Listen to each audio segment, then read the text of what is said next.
Hello दोस्तों, इस episode में हम आगे देखते हैं कि वो दोनों रोग कल्टीवेटर्स उस मॉन्ग पर अटैक कर देते हैं, लेकिन वो मॉन्ग बड़ी आसानी से खड़े खड़े उनके अटैक से बच जाता है, जिसके बाद उन तीनों लोगों में लड़ाई स्टार्ट हो जाती है और वो मॉन्ग आसानी से उन दोनों कल्टीवेटर्स से लड़ने लगता है और अपने एक हेवी अटैक से उन दोनों को हरा देता है। जिससे डरकर वो दोनों उस मॉन्ग से पूछते हैं कि तुम्हें हमसे क्या चाहिए, जिस पर वो मॉन्ग गुस्से में कहता है कि क्या तुमने मुझे पहले सही से नहीं सुना था। उसके बाद वो उनका सारा सामान उन लोगों से छीन लेता है और वहां से चला जाता है। तभी कल्टीवेशन ब्यूरो के लोग भी वहां पहुंच जाते हैं और उन्हें गिरफ्तार करने लगते हैं। अब हम देखते हैं कि वो मॉन्क उनका वापस अपने साथियों के पास आ जाता है और अपने जूनियर ब्रदर को खाना दे रहा होता है। तब हमें पता चलता है कि उस मॉन्क का नाम युनमिंग है और उसके मास्टर कहते हैं कि उन्हें भी भूख लगी है, तो वो उनके लिए खाना क्यों नहीं लाया। तब युनमिंग उन्हें बताता है कि उन दोनों लोगों के पास केवल यही था, जिसे सुनकर वो छोटा मॉन्क उन दोनों को अपने खाने में से थोड़ा सा खाना दे देता है, जिस पर उनके मास्टर मना कर देते हैं और कहते हैं कि युआन डोंग, तुम अब भी छोटे हो और तुम्हें खाना खा लेना चाहिए। जिसके बाद वो लोग भी वहां से चलने लगते हैं। अब हम देखते हैं कि सुजाय वापस अपने रूम में जाकर शेन मेंगजी और यूहान को कम्युनिकेशन वॉच दिखाता है और उन्हें बताता है कि उसने अपनी कंट्री को ज्वाइन कर लिया है। जिसे सुनकर शेन मेंगजी गुस्सा हो जाती है, उससे कहती है कि तुम मेरे टाओइस्ट सेक्ट का हिस्सा हो, तो तुम और कहीं ज्वाइन नहीं कर सकते। तब यूहान शेन मेंगजी को समझाती है कि जो स्पेशल टीम सुजाय ने ज्वाइन की है वो कोई सेक्ट नहीं है, बल्कि केवल एक टीम है और उसको ज्वाइन करने से इसे हमारे सेक्ट ज्वाइन करने पर कोई असर नहीं होगा। इसके बाद वो सुजाय को भी कहती है कि तुमने वो टीम ज्वाइन करके सही किया, क्योंकि केवल कल्टीवेशन करने से तुम्हारी कल्टीवेशन लेवल बढ़ेगी, लेकिन तुम एक्सपीरियंस गेन नहीं कर पाओगे। जबकि कल्टीवेटर के लिए कल्टीवेशन लेवल के साथ साथ लाइफ और डेथ बैटल्स का एक्सपीरियंस भी बहुत जरूरी है।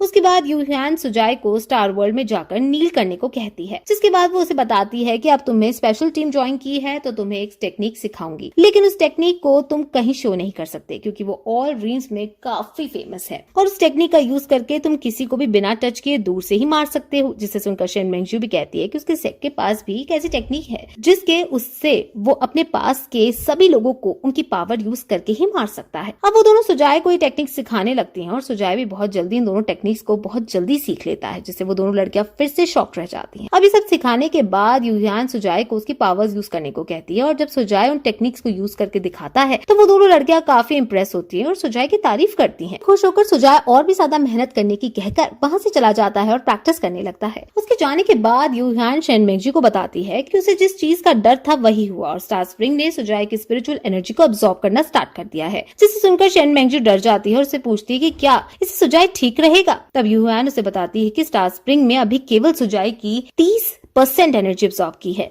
और जो स्टार स्प्रिंग ने नहीं कहीं स्टोर कर दी है, और बाकी एनर्जी उसके मेरिडियंस और दैंटियन को धीरे धीरे चेंज कर रही है और ये चेंज बहुत ही सब्टिल है, लेकिन ये कंटिन्यूअसली हो रहा है। जिस पर शेन मेंगजी कहती है कि अगर सुजाय की मेरिडियंस एक्सपैंड हो रहे हैं तो ये अच्छी बात है, फिर तुम इतनी टेंशन क्यों ले रहे हो। तब यूहान उसे बताती है कि नॉर्मली कोई भी कल्टीवेटर कोर फॉर्मेशन स्टेज के हेवनली ट्रिब्यूलेशंस को आसानी से पार कर लेता है, क्योंकि वो ट्रिब्यूलेशन उस कल्टीवेटर की स्ट्रेंथ को देखकर आती है और जितना कमजोर कल्टीवेटर होगा उतनी ही कमजोर ट्रिब्यूलेशन होगी। लेकिन सुजाय का केस अलग है और नॉर्मल कल्टीवेटर्स के मुकाबले उनके मेरिडियंस और दैंटियन काफी ताकतवर है, इसलिए जब भी उसकी ट्रिब्यूलेशन आएगी वो बहुत बड़ी और बहुत ज्यादा खतरनाक होगी। और फिर सुजाय चाहे कितना भी टैलेंटेड क्यों ना हो, उस ट्रिब्यूलेशन के दौरान वो सिर्फ एनर्जी रिफाइनिंग लेवल पर होगा और हम नहीं जानते कि इतनी सी पावर के साथ वो उस ट्रिब्यूलेशन को सही भी कर पाएगा या नहीं। आज तक ऑल ड्रीम से ऐसा कोई भी केस नहीं आया है और ना ही स्टार स्प्रिंग के पिछले मास्टर्स ने कोई इन्फॉर्मेशन दी है, तो अब हम कुछ नहीं कर सकते। लेकिन स्टार स्प्रिंग अपने आप में बहुत बड़ा ट्रेजर है, तो शायद सुजाय के साथ कोई दिक्कत नहीं आनी चाहिए। वही दूसरी तरफ अब हम देखते हैं कि कल्टीवेशन ब्यूरो के लोग दो बड़े सांपों से लड़ रहे होते हैं और वो सांप उन लोगों पर भारी पड़ते हैं। तभी वहाँ एक रोबोट आता है और उन सांपों से लड़ने लगता है, लेकिन वो उन दोनों सांप मिलकर उस रोबोट को जकड़ लेते हैं। तभी श्रिम्प, जो कि काफी टाइम से उन दोनों सांपों पर निशाना लगाए बैठा था, अपनी स्नाइपर राइफल से गोली मार जो सीधे एक सांप के सर में जाकर लगती है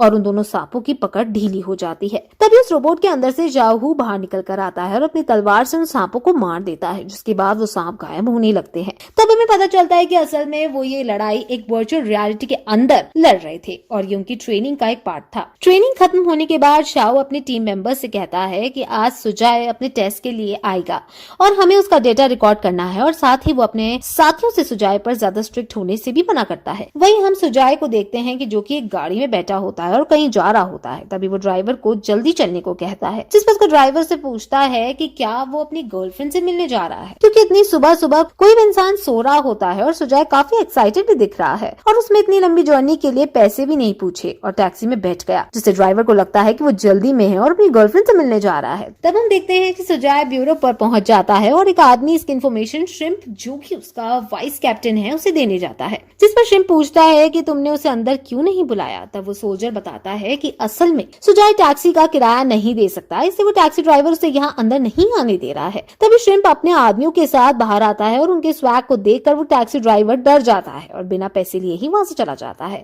तब श्रिम्प सुजाय को अपने साथ अंदर लेकर जाता है, जहाँ की चीजों को देखकर सुजाय काफी इंप्रेस होता है और इतनी सारी काफी चीजों को देखकर वो चौंक भी जाता है। तब वो लोग उसे एक कमरे में बैठा देते हैं और बाहर श्रिम्प अपने दोस्तों से पूछता है कि आज पहले दिन हम अपने नए साथी को किस तरह से ट्रीट करें। तब एक आदमी हंसते हुए कहता है कि क्यों ना हम पहले इसके ओवर कॉन्फिडेंस को तोड़ें और इससे अपने पावर्स के बारे में बताएं। जिसे सुनकर श्रिम्प खुश हो जाता है और उन्हें ऐसा करने के लिए कहता है और साथ में उन्हें चीजें ज्यादा टफ करने के लिए भी मना करता है। सुजाय को अब उस रूम में बैठे बैठे आधे घंटे से भी ज्यादा हो गया था और वो सोचता है कि उसका टेस्ट कब शुरू होगा, लेकिन वो ये नहीं जानता कि वहाँ मौजूद सारे लोग उसे ऑब्जर्व कर रहे होते हैं और उसका टेस्ट पहले ही शुरू हो चुका है। तब एक आदमी बताता है कि उसे ये नहीं पता कि इस टेस्ट में उससे बस यहाँ बैठना है और कोई भी आदमी 3 घंटे से ज्यादा यहाँ नहीं बैठ सकता। यहाँ तक कि नेसेंट सोल स्टेज के कल्टीवेटर को भी यहाँ 24 घंटे बैठने में दिक्कत आती है और पिछली बार एक आदमी यहाँ बेहोश हो गया था और हमें उसे बाहर निकालना पड़ा था। तभी सुजाय अपनी जेब से अपना फोन निकालता है और फोन चलाने लगता है, जिसे देखकर श्रिम्प गुस्सा हो जाता है और अपने साथी से पूछता है कि उसने उसका फोन क्यों नहीं लिया। जिस पर वो आदमी से बताता है कि टैक्सी वाले कांड से वो इतना गुस्सा हो गया था कि वो सुजाय का फोन लेना ही भूल गया। तब श्रिम्प वहाँ पर सिग्नल्स को ब्लॉक करने के लिए कहता है। वहीं सुजाय भी बैठा बैठा सोचता है कि शायद ये लोग मुझे कमरे में बंद करना चाहते हैं, लेकिन इन्हें नहीं पता कि मेरे जैसा लड़का जो दिन भर अपने कमरे में रहता है उसके लिए किसी जन्नत से कम नहीं है। और इसी तरह से कहकर वो वहाँ बैठकर मूवी देखने लगता है। थोड़ी देर बाद उसके फोन की बैटरी खत्म हो जाती है तो सुजाय पावर बैंक निकालकर अपने फोन को चार्ज कर लेता है, लेकिन तभी उसे टॉयलेट आने लगता है। तब वो वहाँ लोगों से उसे बाहर निकालने को कहता है, लेकिन जब कोई भी उसकी बात नहीं सुनता तो वहीं एक कोने में जाकर टॉयलेट करने लगता है। ये सब देखकर श्रिम्प को गुस्सा आने लगती है, लेकिन वो उसे जैसे तैसे खुद को शांत रखता है। अब थोड़ी देर बाद सुजाय को भूख लगने लगती है और वो अपने लिए लाए हुए स्नैक्स निकाल लेता है और उन्हें खाने लगता है। और जब उसे प्यास लगती है तो वो अपनी पावर्स से वहाँ मौजूद वाटर पार्टिकल्स को इकट्ठा करता है और पानी पीने लगता है, जिसे देखकर श्रिम्प पर गुस्सा हो जाता है और वहाँ स्पिरिचुअल पावर्स को इनहिबिटर ऑन कर देता है, जिससे वहाँ मौजूद लोग अपनी स्पिरिचुअल पावर को यूज नहीं कर पाते। अब इसके बाद सुजाय पर कुछ काम नहीं होता तो वो वहीं टेबल के ऊपर सो जाता है और इस तरह वो पूरा दिन बीत जाता है।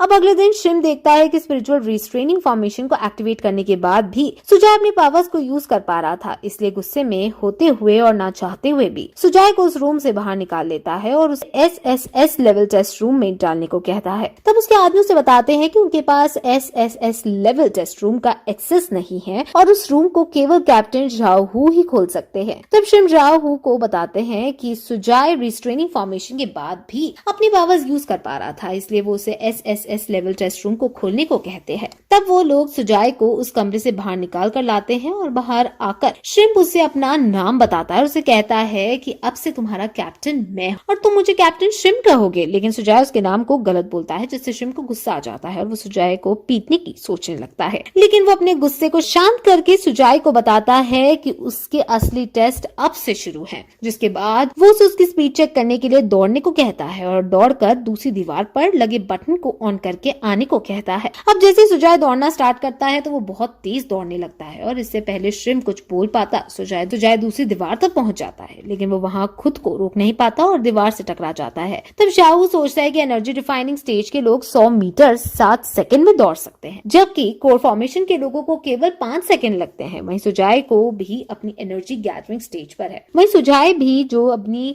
एनर्जी गैदरिंग स्टेज पर है वो किसी कोर फॉर्मेशन स्टेज वाले कल्टीवेटर की तरह दौड़ सकता है। तभी सुजाय वहां आकर उन्हें बताता है कि वो पहली बार इतनी तेज दौड़ा है, इसलिए वो खुद को कंट्रोल नहीं कर पाया और दीवार से टकरा गया, जिसे सुनकर शाहू और श्रिम्प शॉक्ड होकर वहां से दूसरे टेस्ट की तरफ चले जाते हैं। वहां पहुंचकर वो सुजाय से उसकी स्ट्रेंथ टेस्ट करने के लिए कहते हैं और उसके लिए उसे वहां एक पंच मारने को कहते हैं। अब सुजाय वहां पंच मारने के लिए अपनी स्पिरिचुअल पावर को इकट्ठा करने लगता है और इसी के साथ ये एपिसोड यही खत्म हो जाता है।